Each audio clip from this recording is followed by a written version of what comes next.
దాదాపు 20 కోట్ల రూపాయలతో గోశాల నుంచి మహామండపం మీదుగా ఘాట్ రోడ్డుకు ర్యాంప్ నిర్మాణం చేపట్టాలనే సాంకేతిక నిపుణుల కమిటీ ప్రతిపాదించింది. బస్సులు, కార్లు సైతం ఈ మార్గం ద్వారా కొండపైకి వెళ్లి ఘాట్ రోడ్డు ద్వారా కిందికి దిగుతాయని కమిటీ ప్రతినిధి కొండలరావు తెలిపారు. కనకదుర్గా నగర్లో వాహనాల పార్కింగ్ కోసం మల్టీ స్టోర్ కాంప్లెక్స్ను నిర్మించాలని మరో ప్రతిపాదన చేశామని ఆయన వివరించారు. జాతీయ రహదారి విస్తరణ కోసం ఇంద్రకీలాద్రిలో 20 అడుగుల మేర అప్పగించాలని కూడా ప్రతిపాదించినట్లు ఆయన తెలియజేశారు. దుర్గమ్మను దర్శించుకున్న నిపుణుల కమిటీ ప్రతినిధులు ఇంద్రకీలాద్రిపై అధ్యయనం పూర్తి చేసిన అనంతరం విలేకరులతో మాట్లాడారు. దాదాపు 20 కోట్ల రూపాయలతో గోశాల నుంచి మల్లికార్జున మహామండపం 6వ అంతస్తు మీదుగా ఘాట్ రోడ్డుకు చేరుకునే విధంగా ర్యాంపు నిర్మించాలని ప్రతిపాదించామని కమిటీ ప్రతినిధి కొండలరావు తెలిపారు. ఇంద్రకీలాద్రిపై మరో ఘాట్ అభివృద్ధి పరచాలనే ప్రతిపాదన ఉన్నా సాధ్యం కాకపోవడంతో బస్సులు, కార్లు నేరుగా పైకి చేరుకునేందుకు వీలుగా ఈ ర్యాంపు ప్రతిపాదించామన్నారు. కనకదుర్గా నగర్ ఉన్న ఎకరం స్థలంలో బహుళ అంతస్తుల మల్టీ కాంప్లెక్స్ ను ఏర్పాటు చేయాలని మరో ప్రతిపాదన చేస్తున్నామన్నారు. జాతీయ రహదారిపై ట్రాఫిక్ సమస్య నివారించేందుకు వీలుగా రోడ్డును 20 అడుగుల మేర విస్తరించే ప్రతిపాదన ఉందన్నారు.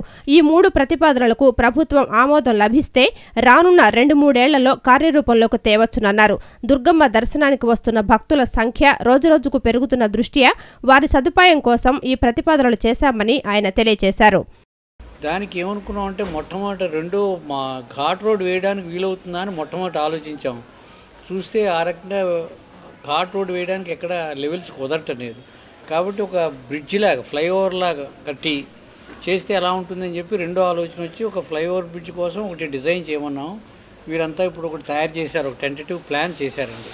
ఆ ప్లాన్ ప్రకారం మనకి అక్కడ రోడ్డు నుంచి అలాగ స్లోప్గా ఇచ్చి దీని మీద మనకి 5వ ఫ్లోర్, అది 6th ఫ్లోర్, 6వ ఫ్లోర్ మీద పార్కింగ్ ఏరియా పెట్టుకుని అక్కడికి కలపడానికి, అక్కడి నుంచి మళ్ళీ పాత రోడ్డుకి అక్కడ ఫుట్ పాత్ బ్రిడ్జ్ ఉంది కదా ఘాట్ రోడ్లో, అక్కడ కలపడానికి ఎలా ఉంటుంది అనేటటువంటిది మొత్తం ఒక ఆలోచన అండి. విలేకరుల సమావేశంలో కమిటీ ప్రతినిధులు మురహర్ రెడ్డి, జగన్మోహన్ రెడ్డి, అబ్రహాం, ఈవో రఘునాథ్ తదితరులు పాల్గొన్నారు. పండిట్ నెహ్రూ బస్ స్టేషన్లో చోరీలను నివారించేందుకు నిఘాను పటిష్టపరిచామని కృష్ణలంక సీఐ కె గోవిందరాజు తెలిపారు. నిత్యం వేలాది మంది రాకపోకలు సాగించే బస్ స్టేషన్లో ప్రయాణికుల నిర్లక్ష్యం వల్లనే చోరీలు ఎక్కువగా జరుగుతున్నాయన్నారు. వారిలో అవగాహన పెంపొందించేందుకు సిబ్బందిని అప్రమత్తం చేసి నిఘా పటిష్టపరిచామన్నారు. గతంలో పోల్చితే పిఎన్బిఎస్లో భద్రతా పరంగా పరిస్థితి మెరుగుపడిందన్నారు. సీసీ కెమెరాలు సైతం సక్రమంగా పనిచేస్తున్నాయని ఆయన వివరించారు. ఆటోమేటిక్గా అక్కడ రెగ్యులర్గా మా పోలీస్ ఉంటుంది. దానికి ఒక ఎస్ఐ రెగ్యులర్గా ఉన్న ఎస్ఐలో టర్మ్ వైజ్ ఒక ఎస్ఐ ఫ్రీక్వెంట్గా ఆ డ్యూటీ నిర్వహిస్తుంటాడు. మ్యాక్సిమం ఏంటంటే అక్కడ జరిగే నేరాల్లో 90% అశ్రద్ధ అండి. వాడు ప్లాట్ఫామ్ మీద బ్యాగ్ పెడతాడు, వీడు ఎక్కడికో టీ క్యాంటీన్ దగ్గరికి వెళ్తారు. నా వస్తువు నేను తీసుకొని మ్యాక్సిమం అశ్రద్ధ జరుగుతుంటుంది. మోస్ట్ ప్రాపర్లీ మనకేంటంటే వీళ్ళు జర్నీలో ఎక్కడ పోగొట్టుకుంటారు, ల్యాండింగ్ పాయింట్ ఇది కనుక సరే మేము వచ్చాము అంటే వాళ్ళకి ఇబ్బంది కలగకూడదనే ఉద్దేశంతో మనం కూడా కేసులు రిజిస్టర్ చేస్తున్నాం, ఇన్వెస్టిగేషన్ చేస్తున్నాం. ఆల్మోస్ట్ డిటెక్ట్ కూడా అవుతున్నాయి మనకి. మహిళలపై అనుచితంగా ప్రవర్తించే వారికి బుద్ధి చెబుతామని ఆదాయపు పన్నుల శాఖ Vijayawada division commissioner K Ajay Kumar పిలుపునిచ్చారు. సమాజాన్ని జాగృతం చేయడానికి అందరూ భాగస్వాములు కావాలని ఆయన సూచించారు. మహిళలపై జరుగుతున్న అత్యాచారాలకు సమాజ చైతన్యంతోనే అడ్డుకట్ట వేయాలని ఆదాయ పన్ను శాఖ Vijayawada division commissioner K Ajay Kumar పిలుపునిచ్చారు. ఆదాయ పన్ను శాఖ అదనపు కమిషనర్ ఎంఎస్విఎం ప్రసాద్ రచించిన అత్యాచారాలపై అక్షర పోరాటం పుస్తకాన్ని విక్టరీ పబ్లిషర్స్ ముద్రించింది. ఈ పుస్తకాన్ని మహంతిపురంలోని పొట్టి శ్రీరాములు చలువాది మల్లికార్జునరావు ఇంజనీరింగ్ కళాశాలలో ఆయన ఆవిష్కరించారు. అనంతరం ఆయన మాట్లాడుతూ ప్రస్తుత సమాజంలో చోటు చేసుకుంటున్న వివిధ సంఘటనలను ఆధారంగా చేసుకుని సామాజిక బాధ్యతగా తమ శాఖ అధికారి ప్రసాద్ పుస్తకాన్ని రచించడం అభినందనీయమన్నారు. ప్రతి అధ్యాయం చదివించే రీతిలో పొందుపరిచిన తీరు బాగుందన్నారు. మహిళలు తమపై జరిగే అత్యాచారాలను ఎలా ఎదుర్కోవాలో కొన్ని పాత్రల ద్వారా చక్కగా అర్థవంతంగా చెప్పారని కొనియాడారు. ప్రతి ఒక్కరిని ప్రభావితం చేసేలా రచన సాగిందన్నారు.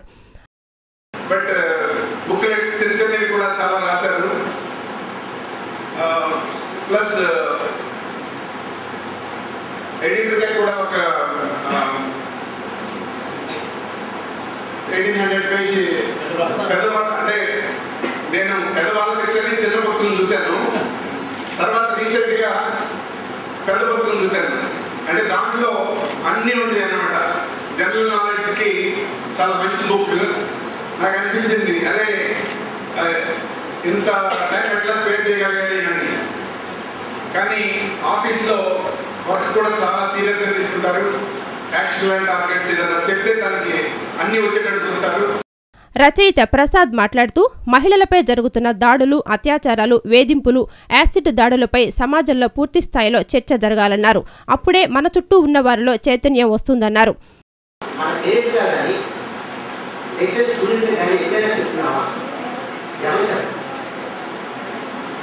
పిల్లలు మీరు బాగా చదవండి, ఫస్ట్ ర్యాంక్ రావాలంటే ఎలా చదవాలి, ఎగ్జామ్స్ టెన్షన్ లేకుండా ఉండాలంటే ఎలా చేయాలి, ఇవన్నీ నేర్పుతున్నాం కదండి.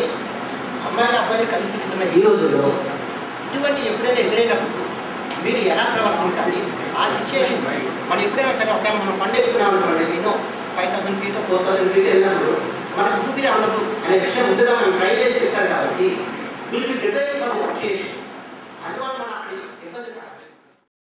ఈ కార్యక్రమంలో సమాచార శాఖ రీజనల్ జాయింట్ డైరెక్టర్ స్వర్ణలత, మానసిక వైద్య నిపుణుడు టిఎస్ రావు, పీటీఐ మీడియా కమ్యూనికేషన్ అధికారి పి భరతలక్ష్మి, కళాశాల అధ్యక్ష కార్యదర్శులు చలువాది మల్లికార్జునరావు, తూనుగుంట్ల శ్రీనివాస్, ప్రిన్సిపాల్ సుధాకర్ రెడ్డి, ప్రొఫెసర్ సురేషన్ తదితరులు ఈ కార్యక్రమంలో పాల్గొన్నారు.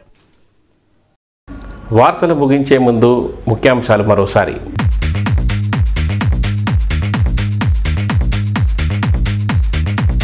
దుర్గగుడిని సందర్శించిన సాంకేతిక నిపుణుల కమిటీ, అభివృద్ధిపై అధ్యయనం చేసిన కమిటీ ప్రతినిధులు, 20 కోట్లతో మహామండపం ద్వారా ఘాట్ రోడ్డుకు ర్యాంపు నిర్మాణానికి ప్రతిపాదించామన్న కమిటీ సభ్యులు కొండలరావు.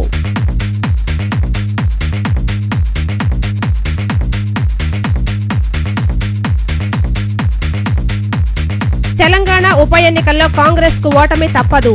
ఎంపీ మధు యాష్కి స్పష్టీకరణ, తెలంగాణలో జగన్ ప్రభావం లేదని వెల్లడి.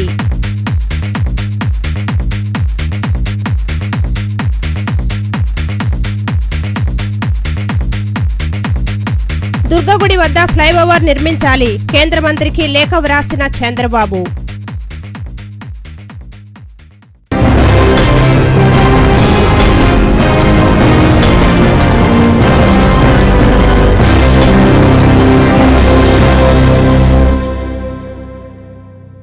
ఈ వార్తలు ఇంతటితో సమాప్తం. తిరిగి ప్రసారమయ్యే వార్తల్లో మళ్ళీ కలుసుకుందాం. నమస్కారం.